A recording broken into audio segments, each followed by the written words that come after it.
Welcome मित्रांनो, तुम्हा सर्वांचं स्वागत आहे. मित्रांनो, आज आपण येथे ग्रामसेवक भरतीमधील पार्ट 3 म्हणजेच कोणता तर पशुसंवर्धन आणि दुग्ध व्यवसाय आहे. या संबंधित 2 पार्ट आपण आधी अपलोडेड केले आहेत आणि हा तिसरा पार्ट आपण बघणार आहोत. या तिसऱ्या पार्टमध्ये आज आपण म्हैस संगोपन म्हणजे त्याचप्रमाणे आपण बघतो की जनावरांचे वेगवेगळे आजार आहेत, त्याबद्दल आज आपण इथे डिटेलपणे अभ्यासणार आहोत.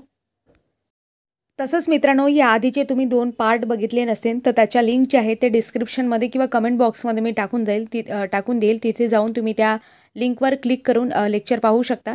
तसंच मित्रांनो, आपण प्लेलिस्टसुद्धा केली आहे ग्रामसेवक भरती या नावाने. ते सुद्धा प्लेलिस्ट टाकून देईल जेणेकरून तुम्हाला बाकीचे लेक्चरसुद्धा बघता येतील.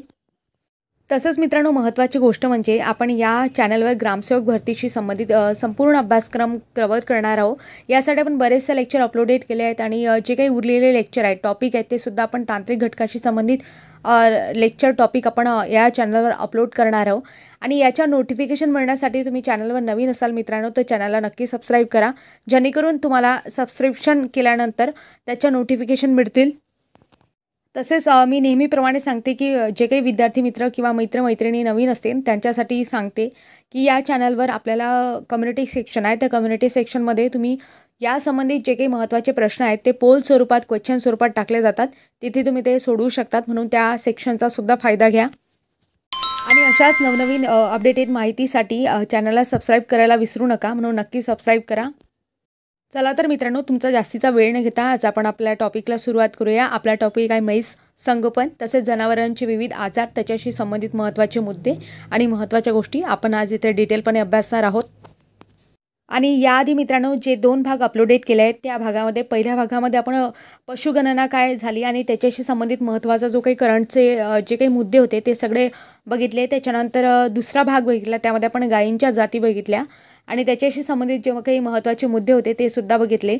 आता तिसऱ्या पार्टमध्ये आपण म्हैस संवर्धनाशी संबंधित महत्त्वाचे मुद्दे बघणार आहोत. आणि या समोरील भागात मित्रांनो आपल्याला शेळी मेंढी पालन आणि दुग्ध व्यवसायाशी संबंधित जे काही वैरण असेल, त्याच्यानंतर जे काही महत्त्वाचे जनावरांचं खाद्य असेल त्याबद्दल आपल्याला बघायचं आहे. ते सुद्धा पार्ट आहेत आपण लवकरच अपलोड करू. आता या व्हिडिओमध्ये आपण सुरुवात करूया. तर बघा मित्रांनो, भारतात सर्वाधिक म्हशी आपण बघितल्या तर सर्वाधिक म्हशी असणारा देश आपला भारतच आहे. आणि भारतामध्ये एकूण दूध उत्पादन आहे, सर्वाधिक दूध उत्पादन मी तुम्हाला सांगितलं होतं, बऱ्याच वेळा सांगून सुद्धा झालं आहे की कोणत्या राज्यामध्ये होते, कोणतं स्टेट आहे ते स्टेट तुम्ही कमेंटमध्ये सांगण्याचा प्रयत्न करा. तर आपण बघतो मित्रांनो की सर्वाधिक दूध उत्पादनापैकी 50% पेक्षा जास्त उत्पादन आहे ते म्हशींपासून मिळते. म्हणजे सरासरी आहे, म्हणजे जास्त करून तर म्हशींपासूनच मिळते, पण आपण एक ॲव्हरेज पकडला, एक सरासरी पकडली तर 50% पेक्षा जास्त उत्पादने कशापासून मिळते तर म्हशींच्या दुधापासून मिळते. त्याच्यानंतर आपण बघतो की म्हशीच्या सर्वाधिक संख्येमध्ये कोणते स्टेट आहेत जे लिडिंग स्टेट आहेत असे सुद्धा प्रश्न पडू शकतात. तर म्हशींमध्ये आपण बघतो उत्तर प्रदेश आहे, त्याच्या खालोखाल आंध्र प्रदेश आणि मध्य प्रदेशचा क्रमांक लागतो. तर मित्रांनो, इथे एक गोष्ट लक्षात घ्या की आपण भारतातील महत्त्वाचे राज्य तर बघितले की उत्तर प्रदेश, आंध्र प्रदेश आणि मध्य प्रदेश हे म्हशीच्या दुधामध्ये म्हणजे म्हशीच्या सर्वाधिक संख्येमध्ये लीडिंग स्टेट आहेत. तर आपल्याला बघायचं आहे मित्रांनो की तसं आपल्या महाराष्ट्र राज्यामध्ये काहीतरी जिल्हे असतील की जे सुद्धा पर्टिक्युलर उत्पादनामध्ये प्रसिद्ध असतील किंवा म्हणजे सर्वाधिक दुधामध्ये प्रसिद्ध असतील. त्यामध्ये आपण बघतो मित्रांनो की गाईचं दूध आहे. गाईच्या दुधामध्ये कोणते जिल्हे आहेत जे महाराष्ट्रातले प्रसिद्ध आहेत, त्यामध्ये प्रामुख्याने पुणे आणि अहमदनगर यांचा क्रमांक लागतो. आणि आपण म्हशीच्या बाबतीत बघितलं तर म्हशीच्या दुधामध्ये आपण बघतो कोल्हापूर आणि मुंबई आहे, जे ज्या ठिकाणी म्हणजे या जिल्ह्यांमध्ये प्रामुख्याने सर्वाधिक दुधाचं उत्पादन आपल्याला मिळते. तर मित्रांनो, तुम्हाला असा सुद्धा प्रश्न पडू शकतो की सर्वाधिक दूध देणारी म्हैस भारतातील कुठली आहे. त्याबद्दल आपण समोर म्हशीच्या जाती बघणारच आहोत, परंतु एक गोष्ट आहे, म्हणून एक महत्त्वाचा फॅक्च्युअल क्वेश्चन आहे, म्हणून मी तुम्हाला सांगते की मुर्हा जी म्हैस आहेत ती सर्वाधिक दूध देणारी म्हैस आहे. तसंच मित्रांनो, कुठे कुठे जाफराबादीबद्दल सुद्धा संदर्भ म्हणजे दिसून येतो, परंतु आपण गुगलवर सर्च केला आणि इकडे जास्त जर आपण बघितलं तर मुर्हा म्हशीबाबतच जास्त संख्येने आपल्याला ती पाहायला मिळते. म्हणून भारतात सर्वाधिक दूध देणारी म्हैस म्हणून मुर्हा म्हशीला ओळखलं जाते. म्हणजे मी तुम्हाला जसं सांगितलं की जाफराबादीचे सुद्धा संदर्भ दिलेले आहे सर्वाधिक दूध देणाऱ्या म्हशींमध्ये, परंतु जास्त प्रमाणात आता संख्येने जास्त आपण बघतो मुर्हा म्हशी चालतात, म्हणून जे आहे सर्वाधिक दूध देणारी म्हैस म्हणून मुर्हा पकडा. तर मित्रांनो, आणखी काही महत्त्वाचे मुद्दे आहेत जे फॅक्च्युअल गोष्टी आहेत त्या इथे मी सुरुवातीलाच नोट केल्या आहेत. त्यामध्ये आपण बघतो की म्हशीमध्ये सर्वाधिक हानिकारक रोग कोणता आहे, असं जर असला तर न्यूमोनिया गॅस्ट्रो नावाचा रोग आहे, तो सर्वाधिक हानिकारक रोग असतो. त्याच्यानंतर म्हणजे मी पुढे तुम्हाला याबद्दल डिटेल माहिती सांगणारच आहे रोगांच्या बाबतीत. आता सुरुवातीला फक्त महत्त्वाच्या आणि फॅक्च्युअल गोष्टी तुम्हाला सांगत आहे. समोर आपण बघतो म्हशीचा गर्भधारणा कालावधी, हा सगळ्यांना माहिती असायला हवा. यावर बऱ्याच वेळा प्रश्न पडतात, मागे पुढे सुद्धा प्रश्न पडू शकतात, लॉजिकलसुद्धा प्रश्न पडू शकतात.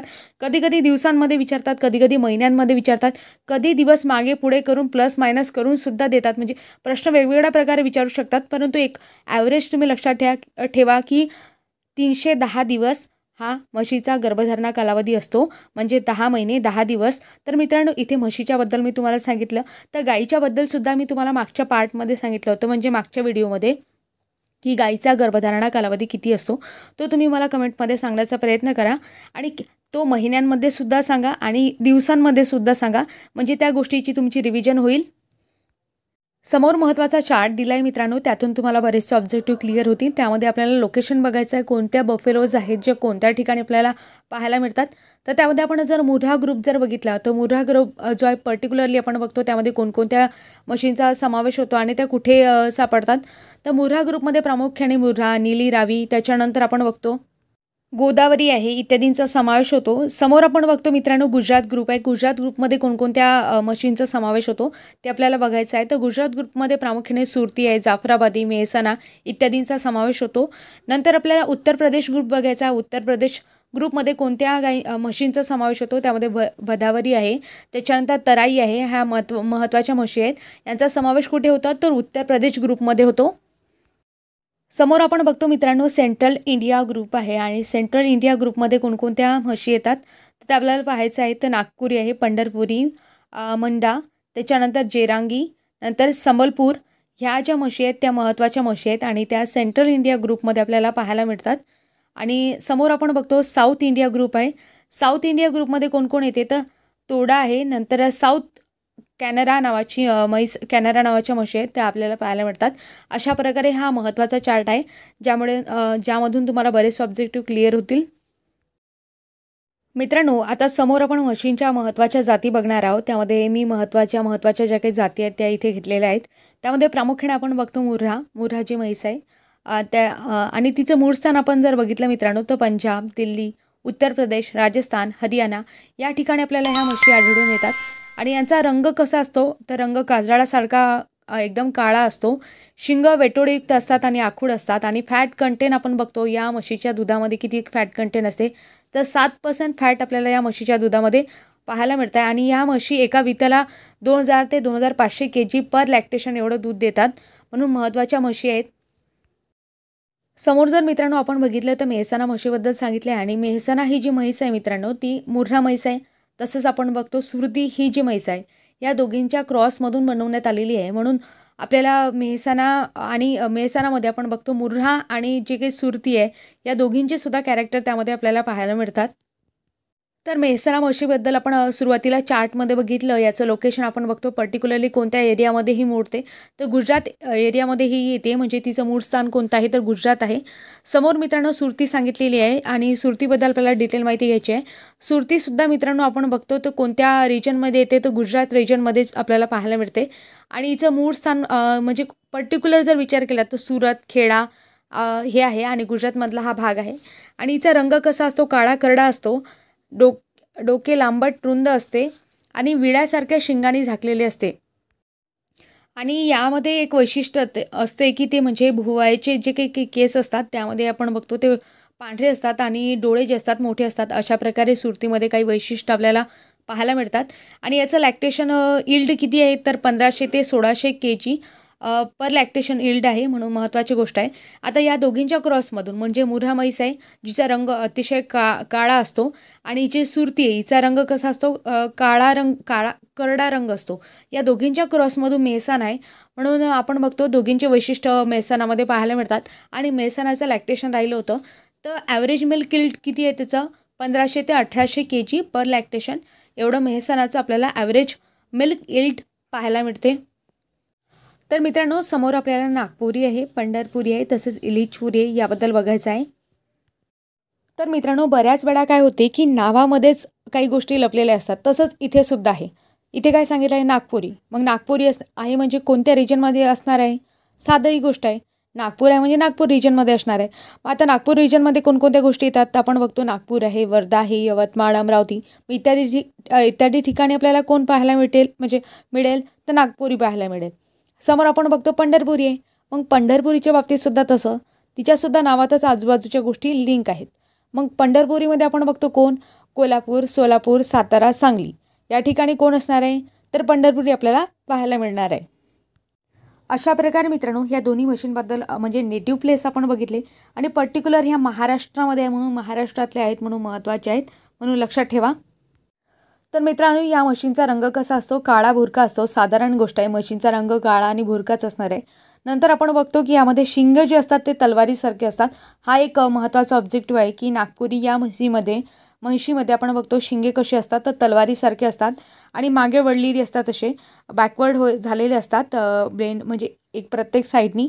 तर म्हणून हे महत्त्वाची गोष्ट आहे. त्याला इंग्लिशमध्ये आपण बघतो की स्वॉर्ड शेप हॉर्नसुद्धा म्हणतात, म्हणजे तलवारीसारखे शिंगे आपण म्हणू शकतो. आणि आपण बघतो ह्या महाराष्ट्रातील म्हशी आहेत आणि प्रामुख्याने ह्या कशा आहेत? काटक असतात. दुष्काळी परिस्थितीसुद्धा तग धरतात.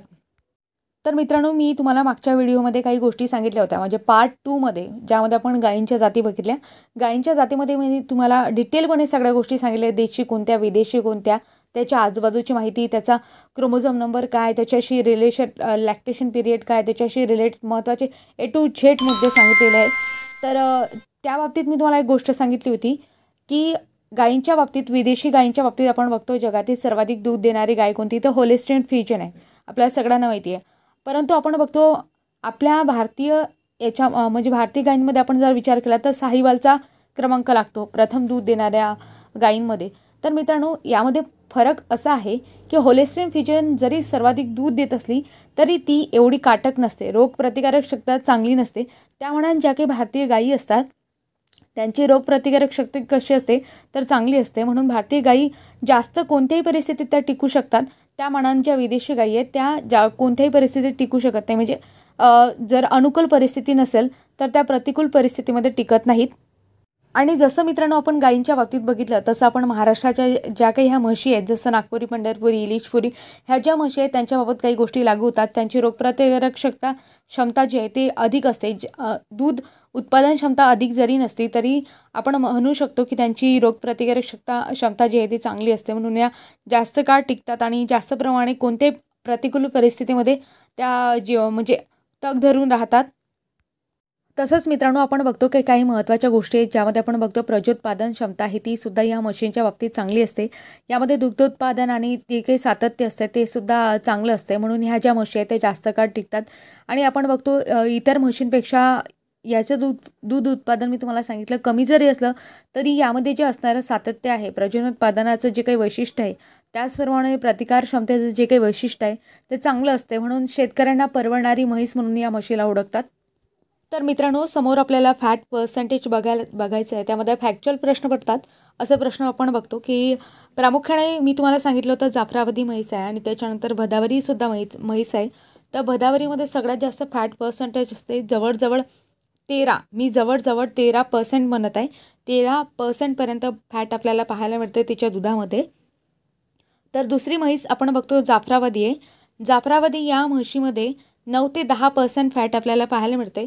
आता आपण बघतो जाफराबादी म्हशीबद्दल थोडक्यात माहिती घेतली तर जाफराबादी ही जी म्हैस आहे ते प्रामुख्याने गीर फॉरेस्ट आहे गुजरातमधलं, साऊथ काठियावाड त्या ठिकाणी तिचं लोकेशन आपल्याला पाहायला मिळते. म्हणजे मूळ स्थान तिचं कुठे आहे असा प्रश्न विचारू शकतात, तर लक्षात ठेवा मूळ स्थान जे आहे ते गुजरात राज्यामध्ये गीर फॉरेस्ट आहे, साऊथ काठियावाड त्या ठिकाणी तिचं मूळ स्थान आहे. आणि भदावरी या म्हशीबद्दल आपण बघितलं ते प्रामुख्याने आग्रा, इतवाह जो काही उत्तर प्रदेशमधला भाग आहे, त्याचप्रमाणे आपण बघतो ग्वालियरमध्ये, मध्य प्रदेशमध्ये इत्यादी ठिकाणी आपल्याला ती आढळून येते. आणि यामध्ये आपण बघतो कॉपर कलर असतो भदावरी ह्या म्हशीचा. कोणता कलर असतो असा सुद्धा प्रश्न विचारू शकतात, तर कॉपर कलर असतो. आणि फॅट पर्सेंटेजसाठी सगळ्यात महत्त्वाची म्हैस म्हणून भदावरी म्हशीला ओळखतात, कारण 13% म्हणजे हायेस्ट फॅट पर्सेंटेज आपल्याला तिच्या दुधामध्ये पाहायला मिळते. आणि एक साधी आणि लॉजिकल गोष्ट आहे, जेवढं फॅट पर्सेंटेज चांगलं, जेवढं जास्त फॅट तेवढं त्याच्यामध्ये स्निग्धांश जास्त आणि तेवढंच त्याला काय तर त्याच्या दुधाला जास्त भाव. तर मित्रांनो, नागपुरी म्हशीबद्दल काही महत्त्वाच्या गोष्टी राहिल्या होत्या. त्यामध्ये मी तुम्हाला सुरुवातीला सांगितलं होतं की कर्नाटकमधील धारवाडी म्हणतात, विदर्भामध्ये मराठवाड्यामध्ये आपण बघतो की म्हाडी किंवा गौराणी म्हणतात. आणि पंढरपुरी म्हैस संशोधन केंद्र आहे ते प्रामुख्याने महात्मा फुले कृषी विद्यापीठ राहुरी या ठिकाणी आपल्याला पाहायला मिळते. समोर आपण बघणार आहोत मित्रांनो की काही म्हशींच्या जाती राहिलेल्या आहेत त्यामध्ये नीली रावी आहे. आणि नीली रावीचं मूळ स्थान आपण बघतो तर पाकिस्तानमध्ये सतलज नदीच्या खोऱ्यामध्ये, आणि आपण बघतो भारतामध्ये फिरोजपूर पंजाब येथील तो एरिया आहे. त्या जिल्ह्यामध्ये निळ्या रंगाचा कलर असणारी ही म्हैस आढळते. आणि आपण बघतो आणि प्रामुख्याने रावी नदीच्या किनारी आढळते. सतलज, रावी आपण बघतो ह्या ज्या आहेत त्या सिंधूच्या उपनद्यात आहेत आणि या नदी खोऱ्यामध्ये ही पाहायला मिळते. आणि हिचा रंग जर निळा येतो थोडा, म्हणून नीली रावी या नावाने आपण काय म्हणतो हिला ओळखतो, कारण रावी नदीच्या किनारी आहे आणि निळा रंग आहे म्हणून आपण हिला नीली रावी म्हणून ओळखतो. समोरची म्हशीची जात आहे ते म्हणजे तोडा, आणि निलगिरी पर्वतामध्ये तोडा आदिवासी जमाती यांचं पालन करतात. आपल्याला माहिती आहे मित्रांनो, निलगिरी, आता मला सांगा निलगिरी पर्वत जो आहे तो प्रामुख्याने कोणत्या प्रदेशामध्ये येतो, तर आपल्याला माहिती आहे दक्षिण भागामध्ये येतो भारताच्या. आणि निलगिरी पर्वतामध्ये सगळ्यात उंच भाग कोणता आहे हे मला कमेंटमध्ये सांगण्याचा प्रयत्न करा. जर तुम्हाला प्रश्नाचं उत्तर आलं तर ह्या म्हशीच्या जातीसुद्धा तुम्हाला लक्षात राहतील. आणि महत्त्वाची गोष्ट म्हणजे मित्रांनो, तिथे तोडा आदिवासी जमात आहे आणि तीच ही जात म्हशी ज्या पाळतात त्यांना तोडा नावानेच ओळखले जाते, म्हणून महत्त्वाच्या गोष्टी आहेत. तर मित्रांनो, निलगिरी पर्वतातील सर्वात उंच स्थान कोणतं आहे हे कमेंट करायला विसरू नका. कमेंटमध्ये नक्की सांगा. तर मित्रांनो, आपण बघतो की जनावरांचे काही महत्त्वाचे रोग आहेत. त्यामध्ये प्रामुख्याने आपण जीवाणूजन्य आहेत, विषाणूजन्य आहेत, बुरशीजन्य आहेत आणि परोपजीवी जे काही जीवजंतू आहेत त्यांच्यामुळे काही रोग होतात. आणि अंगावर सुद्धा गोचीड वगैरे ह्या सगळ्या गोष्टी असतात त्या येतात. मग असे जे चार्ट आहे तुम्ही एक डिकोडेट आणि एक ॲनालिसिस करून हा चार्ट बनवलेला आहे. यामध्ये आपण बघतो मित्रांनो, सुरुवातीला जीवाणूजन्य आजार पाहू. तर जीवाणूजन्य म्हणजेच काय, तर बॅक्टेरियल आजार आपण असं म्हणू शकतो. तर मित्रांनो, बॅक्टेरियल आजारामध्ये आपण बघतो कोणकोणत्या जे आहेत आजार त्यांचा समावेश होतो, कोणकोणते रोग जनावरांना बॅक्टेरियामुळे घडून येतात. तर प्रामुख्याने फऱ्या नावाचा रोग आहे, घटसर्प आहे, क्षय आहे आणि स्तनदाह आहे. अशा प्रकारचे महत्त्वाचे रोग आहे जे आपल्याला जनावरांमध्ये पाहायला मिळतात आणि जीवाणूजन्य आजार आहेत. समोर आपण विषाणूजन्य म्हणजेच व्हायरल डिसीज पाहू. याला मित्रांनो काही लोक डिसीजसुद्धा म्हणतात, काही डिझीजसुद्धा म्हणतात.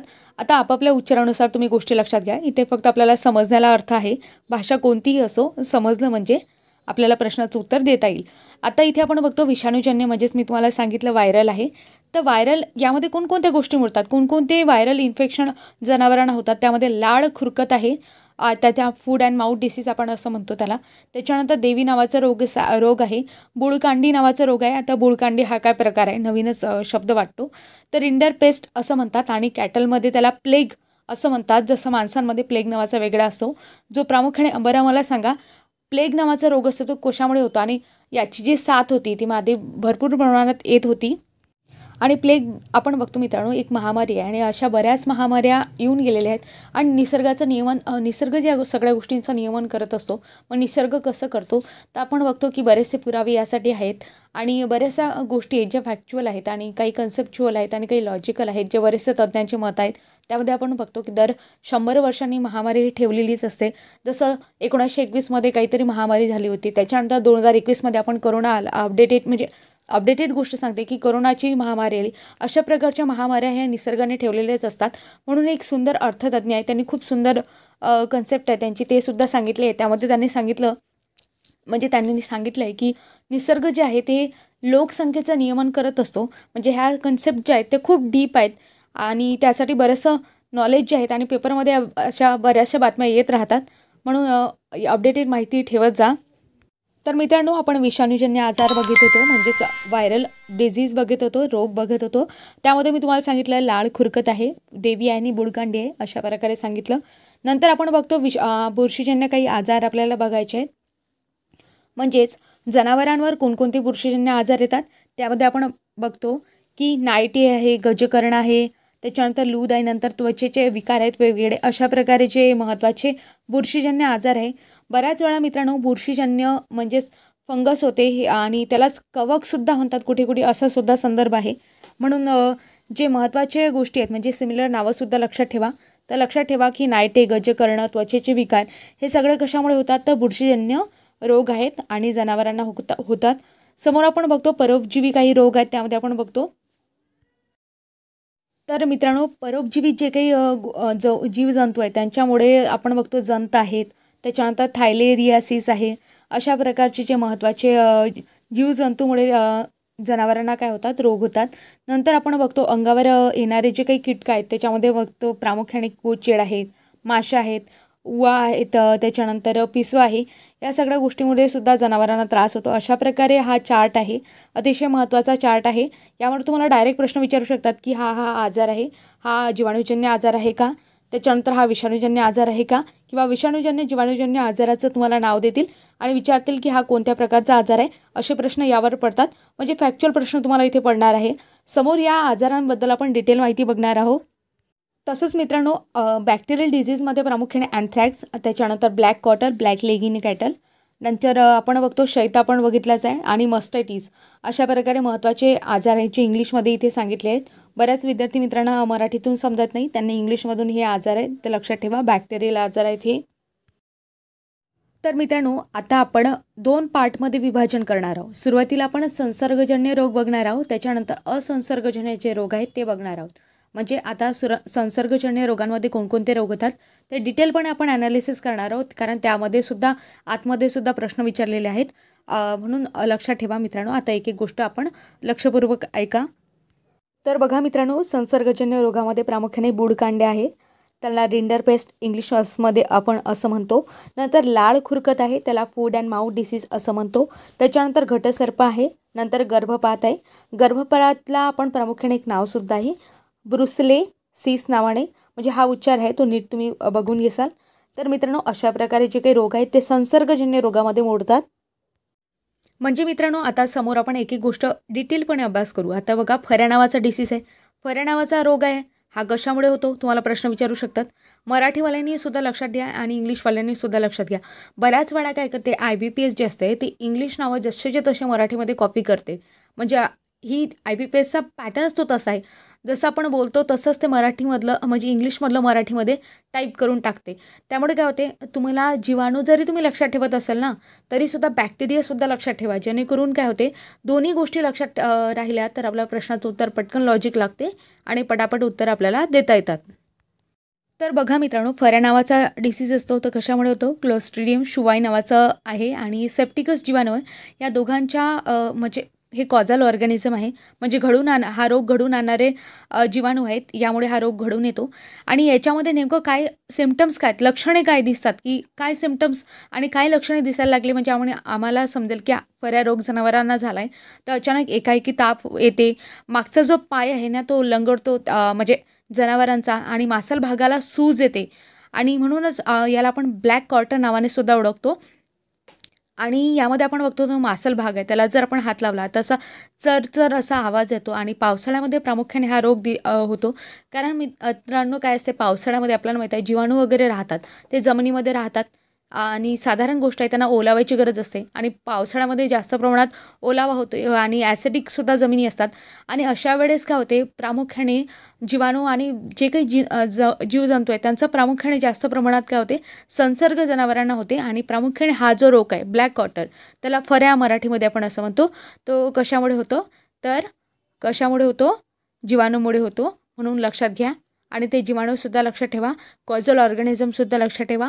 तुम्हाला इंग्लिशमधलं नावसुद्धा विचारू शकतात, क्लॉस्ट्रिडियम शुवाय आणि सेप्टिकस जीवाणू, सेप्टिकस बॅक्टेरिया. मी तुम्हाला इंग्लिश नावं का बरं सांगत आहे, कारण की IBPSनेच कृषी सेवकचा पेपर घेतला आहे आणि त्यामधून आपण बराच आढावा घेतला आहे. त्यामध्ये रेशीम उद्योगावर एक बुरशीजन्य रोग विचारला होता, मस्करडाईन, आणि त्यामध्ये पर्टिक्युलर विचारला होता की हा कशामुळे होतो, हा सुद्धा विचारला होता. आणि एका शिफ्टला काही सायंटिफिक नावंसुद्धा विचारण्यात आले होते, म्हणून तुम्ही बाकीच्या इंग्लिश गोष्टी पण लक्षात ठेवाव्या लागतात का, तर हो, लक्षात ठेवावं लागतात. म्हणून महत्त्वाच्या गोष्टी आहेत, नोट करून घेत जा आणि वारंवार रिव्हिजन करा, म्हणजे वारंवार त्या गोष्टी तुमच्या कानावर पडतात. तर मित्रांनो, समोर आहे घटसर्प, आणि घटसर्पाचा कॉझल ऑर्गॅनिझम जे आहे म्हणजे कोण आहे, तर लक्षात ठेवा, मी तुम्हाला सांगितलं बॅक्टेरियाच आहे. आणि आता आपण बघतो याचं नाव जे आहे ते इथे कंसामध्ये मी सांगितलेलं आहे, समोर मित्रांनो महत्त्वाचा बॅक्टेरियल डिझीज आपल्याला पाहायचा आहे, तो म्हणजे घटसर्प. आणि त्यामध्ये आपण बघतो त्याला काय म्हणतात, तर हायमॉर्जिक सेप्टिसेमिया असं म्हणतात. म्हणजे उच्चार तुम्ही काय असेल तो नीट बघून घ्याल. तर कोणत्या कॉझल ऑर्गॅनिझममुळे होतो, तर लक्षात ठेवा पाच्चुरेला मल्टीसिडा. काय म्हटलं मी, पाच्चुरेला मल्टीसिडा या जीवाणूमुळे घटसर्प नावाचा रोग होतो. तर मित्रांनो घटसर्प या रोगाबद्दल आपण डिटेलमध्ये पाहू. तर मित्रांनो या रोगामध्ये काय होतात, तर जनावरे अचानकपणे आजारी पडतात. तसंच त्यांचं खाणंपिणंसुद्धा बंद होते. अंगात ताप भरतो, म्हणजे खूप जोराचा ताप येतो आणि गळ्यात जे आहे ते सूज येते. जनावरांना श्वासोच्छवास आहे तो म्हणजे श्वासोच्छवास घेण्यास त्रास होतो आणि 1-2 दिवसात काय होतात, जनावर दगावतात. आणि हा रोग विशेषतः कोणत्या म्हणजे हा रोग जर आपण बघितलं कोणत्या जनावरांना होतो, तर प्रामुख्याने म्हशींना हा रोग आपल्याला पाहायला मिळतो. तर मित्रांनो आता समोर आपण क्षयरोग पाहू. आणि क्षयरोग हा सुद्धा रोग आहे, तो जीवाणूमुळे होतो. आता मित्रांनो मला सांगा, मानवामध्ये क्षयरोग होतो तो कोणत्या कॉझल ऑर्गॅनिझममुळे म्हणजे कोणत्या जीवाणूमुळे होतो. त्या जीवाणूचं नाव जर तुम्हाला माहिती असेल तर कमेंट बॉक्समध्ये नक्की सांगा. कारण हा प्रश्न एक सायन्सशी रिलेटेड प्रश्न आहे आणि सामान्य ज्ञान जी के या गटामध्ये मोडतो आणि तुम्हाला प्रश्न पडू शकतो. तर प्रश्नाचं उत्तर देण्याचा प्रयत्न करा. म्हणजे इथे नाही, आरोग्यसेवक भरती वगैरे इतर परीक्षांमध्ये सुद्धा हा प्रश्न पडू शकतो. तर ठीक आहे मित्रांनो, प्रश्नाचं उत्तर येत असेल तर नक्की कमेंट करा. तर आपण बघतो क्षयरोग या रोगामध्ये नेमकं काय होते, तर जनावरास ताप येतो, हळूहळू अशक्त होत जाते आणि कातडी निस्तेज होते, हगवण लागते. अशा प्रकारचे क्षयरोग म्हणजे क्षयरोगाची काही लक्षणं आहेत जे जनावरांमध्ये आपल्याला पाहायला मिळतात. समोरचा रोग आहे स्तनदाह. आणि यामध्ये नेमकं काय सिम्पटम्स आणि काय लक्षणे दिसतात, तर कास आहे, त्यावर सूज येते. त्याचप्रमाणे दगडी कास अशा प्रकारे आपल्याला म्हणजे जनावरांमध्ये पाहायला मिळते. तर यामध्ये या रोगामध्ये प्रामुख्याने हगवण लागते, तसेच कासेस सूज येते, दूध व पातळ रक्त अगर पू मिश्रित येते आणि जनावरांना कासेस हात लावू देत नाही. अशा प्रकारे महत्त्वाच्या ज्या काही गोष्टी आहेत त्या या रोगाबद्दल आहेत. समोर आपण बघतो काळी पुडी, त्यालाच अँथ्रॅक्स नावाने असं सुद्धा म्हणतात. म्हणजे मराठीमधलं हे नाव आहे काळ पुडी म्हणून आपण त्याला म्हणतो. आणि अँथ्रॅक्स इंग्लिशमध्ये असं म्हणतात. बॅसिलस अँथ्रॅसिस नावाच्या जीवाणूमुळे होतो. तर मित्रांनो या रोगाबद्दल काही आणखी माहिती तुम्हाला सांगते की काय होते. बऱ्याच वेळेस कत्तलखान्याचे असतात, बऱ्याच वेळा जनावरांचे कत्तलखाने आहेत आणि त्या ठिकाणी मांस उत्पादनासाठी त्या गोष्टी असतात. आणि जे काही बाकीच्या उरलेल्या जे काही गोष्टी असतात त्या नदीमध्ये किंवा एखाद्या गटारामध्ये सोडण्यात येतात. आणि अशा प्रकारे हे जे पाणी आहे ते नदीमध्ये जेव्हा मिश्रित होते त्यावेळेस बॅसिलस नावाचे जे बॅक्टेरिया असतात, बॅसिलस अँथ्रॅक्सिस नावाचे जे काही बॅक्टेरिया असतात त्या नदीमध्ये आणि मिसळतात.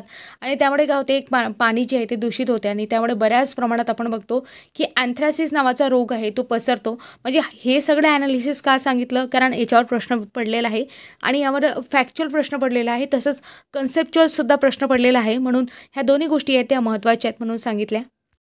मित्रांनो आता आपण समोर बघितलं की लाळ खुरकत नावाचा रोग आहे. लाळ खुरकत नावाचा रोग आहे त्याला आपण इंग्लिशमध्ये फूड अँड माउथ डिसीज असं म्हणतो. म्हणजे समजलं का, फूड अँड माउथ डिसीज या रोगाच्या नावावरून आपण काही गोष्टी आणि त्याची सिम्पटम लक्षात घेऊ शकतो. म्हणजे आता ते कसं, तर तोंडातून लाळ पडणे, खाणेपिणे बंद होते, त्याच्यामुळे रवंथ करणे बंद होते, जिभेमध्ये काय होते चट्टे पडतात आणि पायाच्या खुरात काय होतात जखमा होतात. खुरकत म्हणजे पायाच्या खुरात काय होतील जखमा, आणि लाळ म्हणजे तोंडातून. आणि हे दोन्ही रोग एकसोबतच आपल्याला पाहायला मिळतात. तर लाळ नावाचा रोग आहे त्याला AOC नावाचा हा जो विषाणू आहे त्यामुळे तो रोग होतो. मग आपण बघितलं खुरकत नावाचा रोग आहे. खुरकत नावाचा रोग कशामुळे होतो, तर AIIA1 या विषाणूमुळे होतो. म्हणजे आपण दोन्ही गोष्टी बघितल्या. लाळ खुरकत का बरं म्हणतात, फूड अँड माउथ डिसीज आपण त्याला म्हणतो, तर लक्षात ठेवा. तर मित्रांनो इथे एक गोष्ट लक्षात घ्या, इथे फूड नाही फूट FOOT फूट पाहिजे होतं. फूट अँड माउथ डिसीज आहे म्हणून लक्षात घ्या. समोरचा रोग आहे मित्रांनो जोन्स. हा एवढा जास्त विचारत नाहीत, पण तरी आपण बघितलं तर जनावर दिवसेंदिवस खंगत जाते, पातळ हगवण होते आणि यावर आपण बघतो औषध उपलब्ध नाही आहे म्हणून जोन्स हा रोग आहे. त्याच्यानंतर बुडकांड्या हा महत्त्वाचा रोग आहे. रिंडर पेस्ट म्हणून आपण त्याला इंग्लिशमध्ये ओळखतो. तर मित्रांनो रिंडर पेस्ट या रोगामध्ये नेमकं काय होते, ताप येतो, जनावरांचे खाणेपिणे बंद होते, सुरुवातीत बद्धकोष्ठता व नंतर आपण बघतो दुर्गंधीयुक्त जुलाब होतात. आणि यामध्ये आणखी महत्त्वाची गोष्ट म्हणजे लाळ गळते, तसेच डोळे खोल जातात, ताप येतो. 8 ते 10 दिवसामध्ये आपण बघतो की जनावर दगावते. अशा प्रकारे आपण रिंडर पेस्ट हा जो महत्त्वाचा रोग आहे जनावरांवर येतो. आणि कोणता रोग आहे हा रिंडर पेस्ट, तर लक्षात ठेवा. तर मित्रांनो, इथे परत एकदा लक्षात घ्या की रिंडरपेस्ट आहे, त्याच्यानंतर दैवी रोग आहे आणि फूट अँड माउथ डिसीज आहे, म्हणजेच लाळ खुरकत आपण असं म्हणतो. हे जे आहे ते कसे रोग आहेत, तर विषाणूजन्य रोग आहेत आणि पर्टिक्युलर यावर प्रश्न पडतात.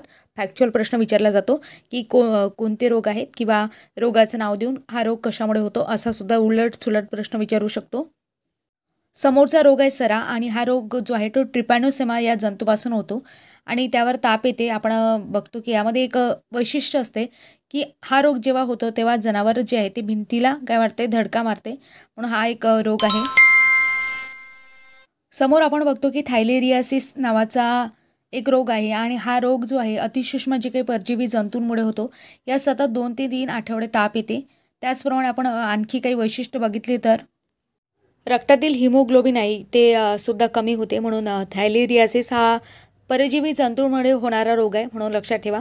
समोर आपण बघतो तिवा आहे आणि तिवा का बरं म्हणतात त्याला, कारण हा 3 दिवसाचा ताप असतो, म्हणून याला तिवा नावसुद्धा आहे. आणि जनावरास अचानक खूप जास्त ताप येतो, जनावर थरथरते, आलटून पालटून एका पायाने लंगडते, नंतर मानपाट, डोळे व पायाचे स्नायू आकुंचन पावतात. अशा प्रकारचे लक्षणे या रोगामध्ये आपल्याला पाहायला मिळतात आणि तिवा म्हणतात कारण प्रामुख्याने हा 3 दिवसांचा ताप असतो, म्हणून तिवा असं म्हणतात. तर मित्रांनो, अशा प्रकारे आपण काही संसर्गजन्य काही महत्त्वाचे रोग होते ते आपण बघितले. आता समोर आपल्याला असंसर्गजन्य रोग पाहायचे आहेत. त्यामध्ये प्रामुख्याने 2 रोगांचा समावेश होतो, ते म्हणजे पोटदुखी आणि दुसरे आहे ते म्हणजे हगवण. तर यामध्ये काय उपाय केले जातात, तर पोटदुखीवर 20 मिली टर्पेंटाईन आहे ते 100 मिली गोडे तेलात मिसळून पाजतात. त्याच्यानंतर हगवण जर असेल त्यासाठी काय करतात, तर खडू व कात यांचे मिश्रण करून अर्धा लिटर पाण्यामध्ये चिमुडीवर पोटॅशियम परमॅंगनेट टाकून देतात. अशा प्रकारे ह्यावर म्हणजे असंसर्गित जे काही रोग आहेत त्यावर हे उपाय आहेत आणि महत्त्वाच्या गोष्टी आहेत. अशा प्रकारे मित्रांनो, आपण जनावरांमध्ये होणारे संसर्गजन्य तसेच जे काही असंसर्गजन्य आहेत रोग आहेत ते सर्व बघितले. महत्त्वाचे सगळ्या गोष्टी आपण त्यामध्ये कव्हर केल्या. आता समोर आपल्याला अन्नद्रव्याच्या अभावी म्हणजे अन्नद्रव्याची जर कमतरता असेल तर कशा प्रकारचे रोग उद्भवतात ते सुद्धा आपल्याला बघायचं आहे. हा एक चार्ट आहे, या चार्टमध्ये मी प्रत्येक गोष्ट सांगितलेली आहे. आता ते आपण एक एक गोष्ट पाहू. तर मित्रांनो, समोरचा आणि पहिला जो मुख्य अन्नद्रव्य आपण घेतलेलं आहे त्यामध्ये कॅल्शियम आहे आणि कॅल्शियमच्या अभावी आपल्याला कोणकोणते रोग होतात ते म्हणजे जनावरांमध्ये कोणकोणते रोग उद्भवतात ते पाहायचं आहे. या अभावी दुग्धजन्य जे काही जनावर असतील त्यांच्यामध्ये ताप येतो, हाडे कमजोर होतात, लकवा, रिकेट्स यांसारखे सांधेदुखी वगैरे आणि सांधे सूज होणे अशा प्रकारचे रोग जनावरांमध्ये आपल्याला पाहायला मिळतात. तर मित्रांनो, आपण फॉस्फरस बघतो. फॉस्फरसच्या अभावी कोणकोणते रोग जनावरांमध्ये पाहायला मिळतात, त्यामध्ये प्रामुख्याने जननेंद्रियाचे विकार, वांजपणा येतो, ठिसूळ व विकृत हाडे, अपूर्ण वाढ होते, अशा प्रकारचे रोग आपल्याला जनावरांमध्ये पाहायला मिळतात. समोरचं अन्नद्रव्य जे आहे ते मॅग्नीचं आहे आणि मॅग्नीच्या अभावी आपल्याला कोणकोणते रोग जनावरांमध्ये पाहायला मिळतात, त्यामध्ये प्रामुख्याने प्रजननाचे विकार आहे, भाकड काळात वाढ होते. त्याच्यानंतर आपण बघतो गर्भाशयाची वाढ होत नाही. तसंच आपण बघतो समोरचं अन्नद्रव्य आहे कॉपरमध्ये आपण बघतो कॉपरच्या अभावी त्वचेचे विकार, भूक न लागणे अशा प्रकारे रोग जनावरांमध्ये पाहायला मिळतात. समोरचं अन्नद्रव्य आहे लोहाच्या कमतरतेमुळे ॲनिमिया होतो, भूक मंदावते, वाढ खुंटते, तसंच कमजोरपणा आपल्याला जनावरांमध्ये पाहायला मिळतो. झिंक आहे, झिंक अन्नद्रव्याच्या अभावी गर्भपात होतो, दुधाचे प्रमाण कमी होते, तसेच त्वचेचे रोग होतात. तर समोर आहे शर्करा. आता शर्करेच्या कमतरतेमुळे नेमकं काय होते जनावरांमध्ये, कॅसोटीन हा रोग आहे, पिष्टमय पदार्थाच्या पचनशील बिघाडामुळे होतो, म्हणून महत्त्वाच्या ह्या सगळ्या गोष्टी आहेत आणि परीक्षेमध्ये म्हणजे परीक्षाभिमुख ह्या गोष्टी आहेत, तर लक्षात घ्या. अशा प्रकारे मित्रांनो, आपण महत्त्वाचे अन्नद्रव्य बघितले आणि त्याच्याशी संबंधित जे काही अभावामुळे जे काही जनावरांमध्ये रोग होतात ते आपण बघितले. आता काही महत्त्वाच्या फॅक्च्युअल गोष्टी आहेत ज्या इथे नोट करायच्या राहिल्या होत्या किंवा सांगायच्या राहिल्या होत्या, त्या आता लास्टमध्ये आपण घेत आहे. प्राण्यांच्या बाबतीत, जनावरांच्या बाबतीत आपण बघितलं तर फॉस्फरस व जीवनसत्वाच्या अभावी होणारे रोग कोणकोणते आहे, तर ऑस्ट्रोमलेसिया नावाचा रोग होतो, उच्चार तुम्ही नीट बघून घेसाल. हा रोग जो होता तो जनावरांमध्ये पाहायला मिळतो. त्याच्यानंतर आपण बघतो की समोरचा महत्त्वाचा मुद्दा म्हणजे जनावरांना नपुसकत्व येते आणि प्रसूतीच्या वेळी गर्भाशयास इजा होऊन अकाली गर्भपात होतो, असा कोणता रोग आहे, तर हा सुद्धा प्रश्न विचारलेला आहे. तर ऑस्ट्रायटिस नावाचा रोग आहे आणि हा जो रोग आहे आणि याचा संसर्गसुद्धा परीक्षेमध्ये विचारला आहे, तर लक्षात ठेवा स्तनातून याचा संसर्ग होतो. समोरचा महत्त्वाचा मुद्दा आहे की जनावरांच्या गर्भाशयात सूज येण्यास असं म्हणतात, त्याला पेट्रिटिस असं म्हणतात. ही सुद्धा महत्त्वाची कन्सेप्ट परीक्षेमध्ये विचारलेली आहे. तसंच आपण बघतो टेपवर्म सगळ्यांना माहिती असेल की हे जंतू असतात आणि यांना मारण्यासाठी कोणते औषध वापरतात, तर प्रामुख्याने निकोटीन. आता निकोटीन कशामध्ये असते हे मी तुम्हाला सांगणार आहे, कारण बऱ्याच वेळा मी तुम्हाला निकोटीन या घटकाबद्दल सांगितलेलं आहे. आता तुमच्यासाठी प्रश्न राहील मित्रांनो की निकोटीन हे कंटेंट कशामध्ये आढळते हे तुम्हाला कमेंटमध्ये सांगायचं आहे. तर निकोटीन आहे, त्याचप्रमाणे कॉपर सल्फेट आहे, इत्यादींचा वापर आपण कशासाठी करतो, तर टेपवर्म या जंतांना मारण्यासाठी करत असतो. म्हणून त्यावरचं हे औषध आहे निकोटीन आणि कॉपर सल्फेट. समोरचा महत्त्वाचा मुद्दा आहे मित्रांनो की जनावरांच्या पोटात धातूचे तुकडे गेल्यास होणारी शस्त्रक्रिया. तर लक्षात ठेवा, त्याला रुमेनॉटॉमी असं म्हणतात की जनावरांच्या पोटात एखादे धातूचे तुकडे गेल्यास आणि त्यासाठी जी शस्त्रक्रिया केली जाते त्या शस्त्रक्रियेला काय म्हणतात, तर रुमेनॉटॉमी असं म्हणतात. समोर आपण बघतो की जनावरांनी कोळी, ज्वारी, गाजर, गवत खाल्ल्यास, कीटकनाशके पोटास गेल्यास, साप चावल्यामुळे विषबाधा होत असते बऱ्याच वेळा. आणि हे प्रकार घडून येतात की जनावरांमध्ये विषबाधा झाल्याची आपल्याला पाहायला मिळते. मग त्याचा बऱ्याच वेळा काय होते, कीटकनाशके पोटात गेल्यास, म्हणजे आताच फवारणी केली असेल आणि असे जर फवारणी केलेलं पीक जर जनावरांनी खाल्ले असेल, त्याचप्रमाणे तणनाशकंसुद्धा असतात की तणावर आपण फवारतो, ते सुद्धा जनावरांच्या पोटात गेल्यास काय होते, विषबाधा होते. तसेच काही महत्त्वाची गोष्ट म्हणजे जनावरांनी कोळी, ज्वारी त्याच्यामध्ये कोणतं ॲसिड असते आणि ते जनावरांसाठी घातक असते, तर ते तुम्हाला कमेंटमध्ये सांगायचं आहे. एक पर्टिक्युलर ॲसिड आहे जे ज्वारीमध्ये आपल्याला पाहायला मिळते आणि ते जनावरांसाठी घातक असते. ते ॲसिड जर तुम्हाला माहिती असेल तर कमेंटमध्ये सांगा, आणि नाही माहिती असलं तर मी कमेंटमध्ये टाकून देईल. आता समोर आपण बघतो, बऱ्याच वेळा जनावरांना जर आपण बघतो की ताप येते, विषबाधा होतात, अशा वेळेस तपासण्यासाठी कुठल्या भागाचा अवयवाचा वापर करतात, तर कान तपासतात. त्यामुळे ताप, विषबाधा तसेच कानाचे विकार तपासण्यासाठी मदत होते. समोर आपण बघतो की काही महत्त्वाच्या गोष्टी आहेत. तर मित्रांनो, समोर काही गोष्टी आहेत, त्यामध्ये आपण बघतो की केंद्रीय पशु प्रजनन फार्म आहेत ते कुठे कुठे आहेत. एक लास्टमध्ये सांगत आहे की सुरतगड राजस्थानमधलं ठिकाण आहे, तिथे केंद्रीय पशु प्रजनन फार्म आहेत. तसंच आपण बघतो चिपलीमा आहे व सुनबेडा ओरिसामध्ये आहे, त्या ठिकाणी आपल्याला केंद्रीय पशु प्रजनन फार्म पाहायला मिळते. गुजरातमध्ये, त्याच्यानंतर कर्नाटकमध्ये हिस्सार घट आहे तेथे, तामिळनाडूमध्ये अलमाटी आहे या ठिकाणी.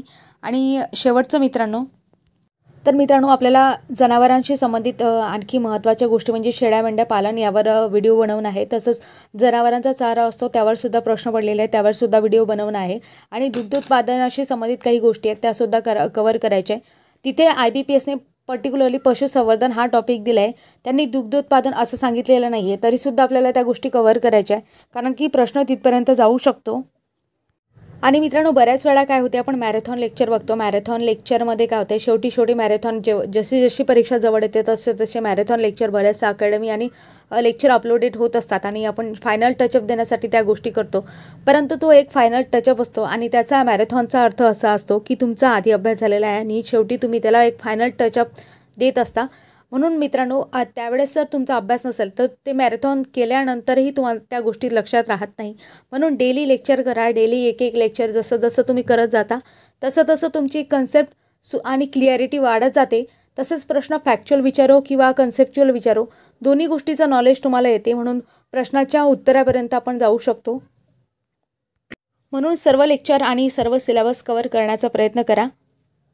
अशा प्रकारे मित्रांनो, आपण बरेचसे लेक्चर अपलोडेड करणार आहोत, पूर्ण सिलेबस अपलोडेड करणार आहोत. हे लेक्चर तुम्हाला कसं वाटलं हे कमेंटमध्ये सांगायला विसरू नका. आणि अशाच नवनवीन लेक्चरसाठी, अपडेटेड माहितीसाठी चॅनलला सबस्क्राईब नक्की करा. तुमच्या मित्रमैत्रिणींनासुद्धा व्हिडिओ लिंक शेअर करा, त्यांनासुद्धा याचा फायदा घेता येईल. अशा प्रकारे तुम्ही त्यांनासुद्धा व्हिडिओ लिंक शेअर करा. तर धन्यवाद मित्रांनो, भेटूया अशाच नवनवीन व्हिडिओसोबत नवीन लेक्चरमध्ये. तुम्ही सर्वांनी इथपर्यंत लेक्चर ऐकलं म्हणून तुम्हा सर्वांचे मनापासून खूप खूप आभार. धन्यवाद.